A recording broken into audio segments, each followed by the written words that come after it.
রাজধানীর শেওড়াপাড়ায় আলোচিত ছিনতাইয়ের ঘটনায় অভিযুক্ত একজনকে গ্রেপ্তার করেছে পুলিশ।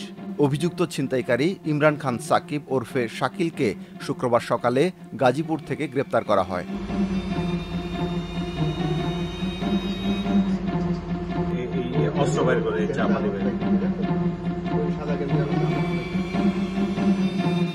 পুলিশ বলছে, বুধবার ভোরে ভুক্তভোগী একজন চাকমা সম্প্রদায়ের নারী তার চাচাতো বোনের সঙ্গে পশ্চিম শেওড়াপাড়ার বাসায় যাচ্ছিলেন। তখন তাদের বহনকারী রিকশার সামনে দুই সহযোগী সহ ইমরান খান দেশীয় অস্ত্র নিয়ে ভুক্তভোগীদের ভয় দেখান।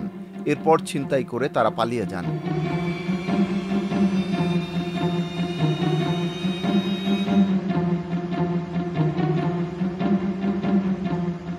সেই ঘটনায় মিরপুর মডেল থানায় একটি মামলার প্রেক্ষিতে ইমরানকে গ্রেপ্তার করা হয়েছে।